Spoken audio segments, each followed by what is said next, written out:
Welcome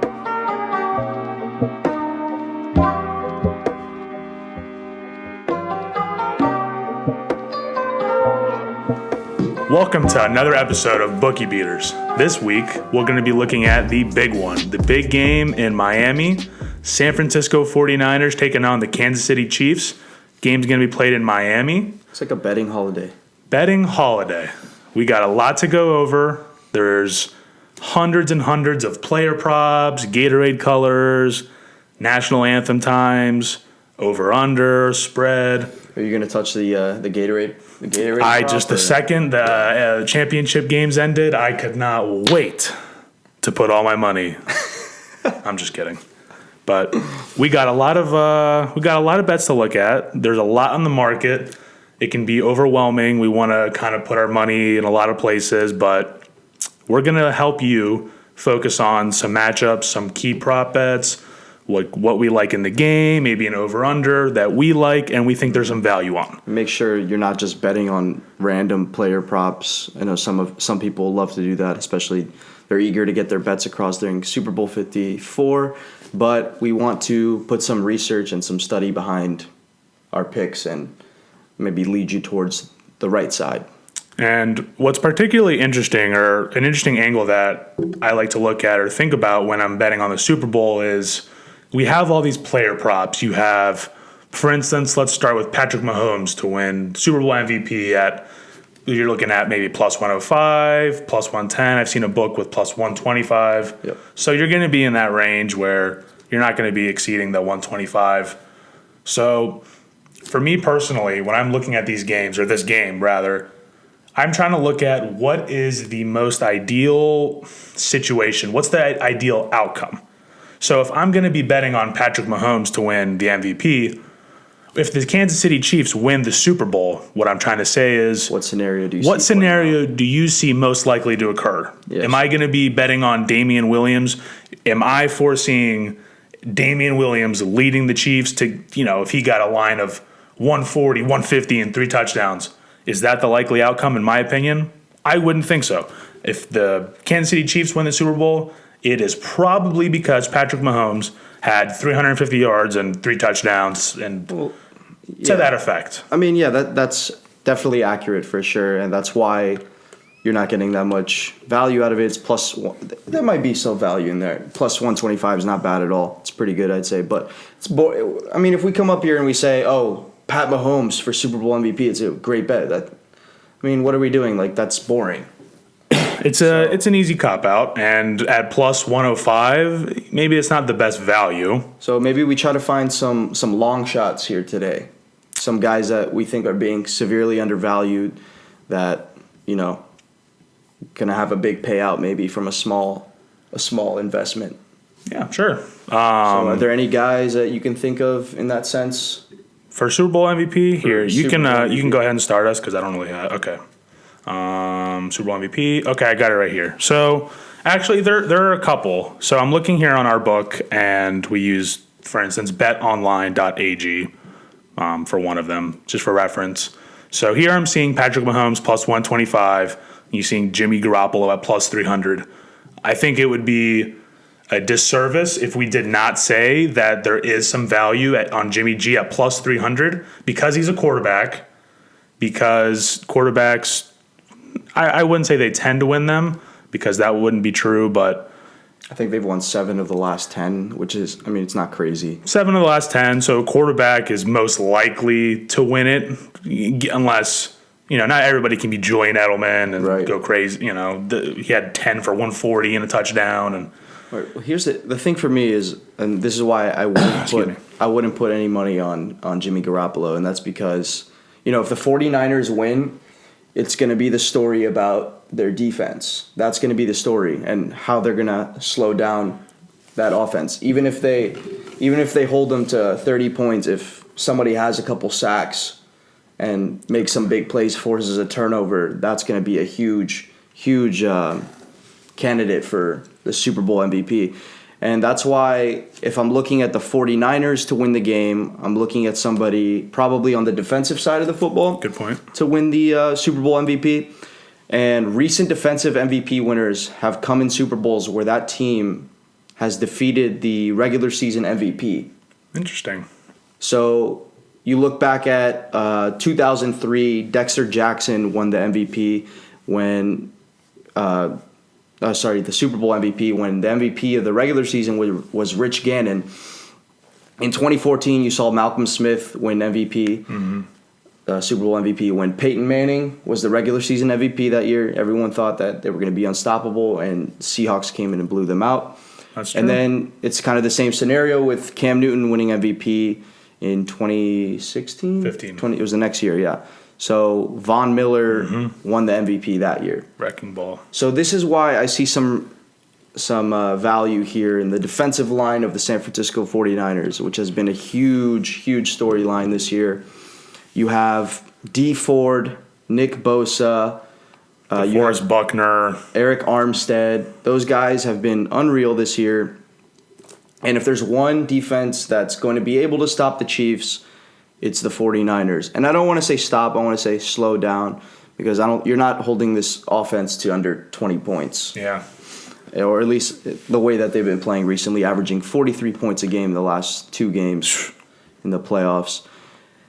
They're going to have to get pressure with 4 guys to win. That's going to be the storyline if they win. So if you like the 49ers, I'd suggest putting some money on a defensive guy on that team. I wouldn't put it on Garoppolo. I don't see that much value on that. What do you think? Good point. I agree. We're looking here at our book, and I'm seeing Nick Bosa plus 1,800 and Richard Sherman plus 3,300. Good odds. And then I'm scrolling down all the way down to who does my little eye see at plus 6,600? Dee Ford.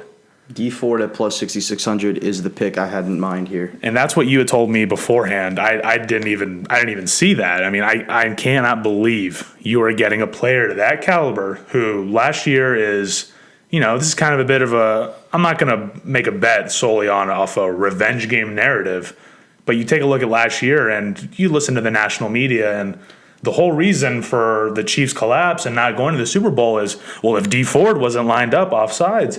And here we have him right now, a fantastic defensive player, very capable in our opinions of being a Super Bowl MVP with his pressure.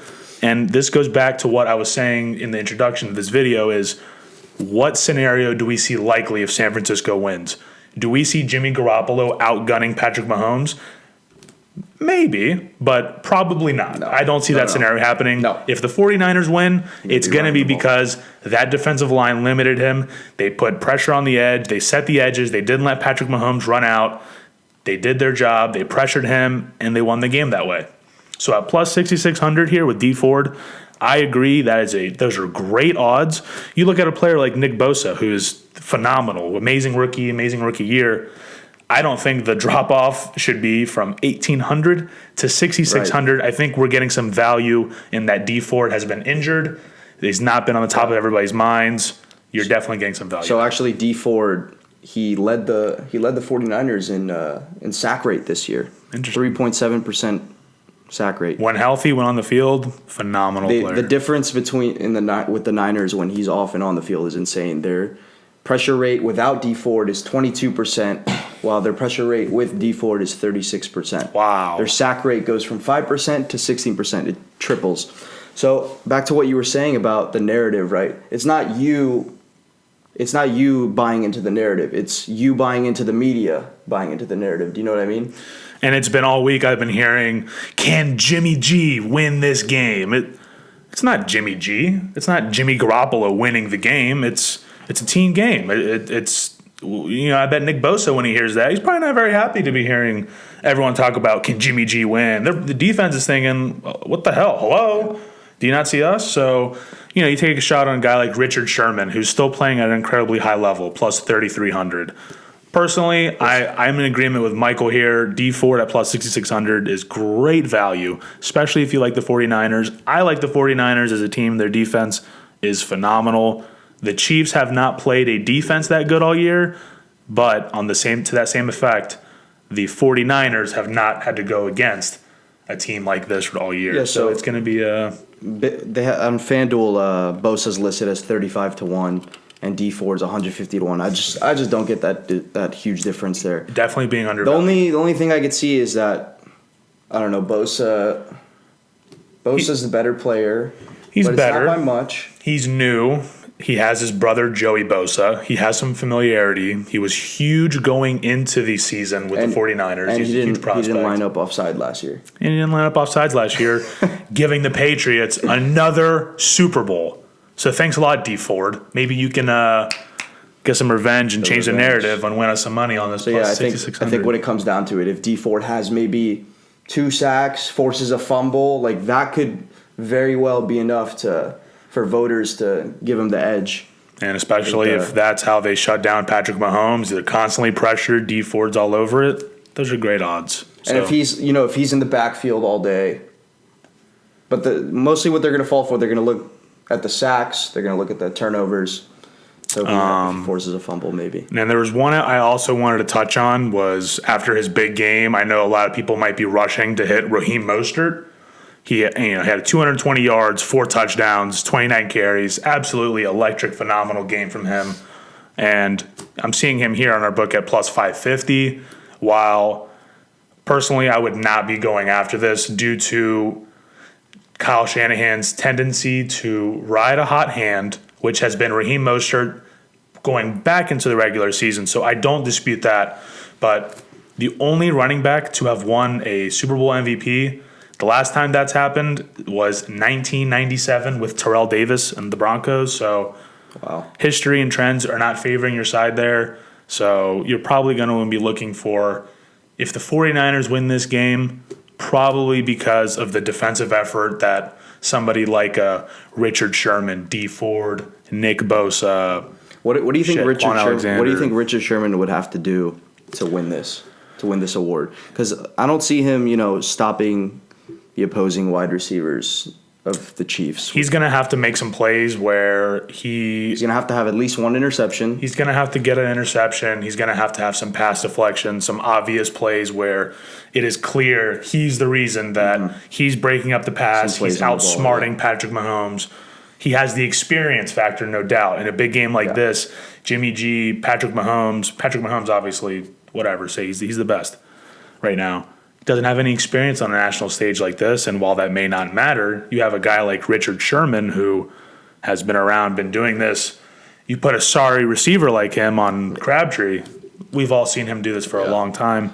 So Richard Sherman probably wouldn't be my go-to. No, definitely not. Bet, but we're just giving you possibilities. I saw him before the Super Bowl was announced, like at plus 10,000.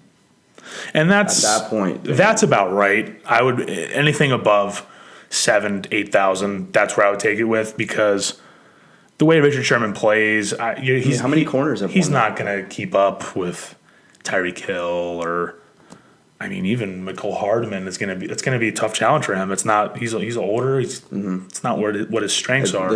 His strengths are not dealing with those fast. So those faster guys have always been kind of his. I don't want to say he has a weakness, but that's definitely been. So overall, yeah, definitely agree with Michael. I really like the D Ford plus 6,600, and another angle that I'm seeing this Patrick Mahomes bet with. If you really like the Chiefs to win the game, and you don't want to lay, what is it at, minus 105, minus 110, or minus 1.5 even for the spread. I think it would be a good angle maybe if you are confident in the Chiefs to win the Super Bowl. I personally think that if the Chiefs win, Patrick Mahomes would be getting the MVP. Well, yeah. So I think if you want to maybe get some more value on the game, I don't think that's a bad angle to go with, is to bet on Patrick Mahomes to win the Super Bowl. I'm seeing a lot of people do that. It's an interesting angle. I do not feel that way about Jimmy G, only about Patrick Mahomes. So that's one angle where I do find interesting. I do believe if the Chiefs win, it would be because of Patrick Mahomes and his inability to be stopped. So that's an interesting angle and worth to take a look at, I think.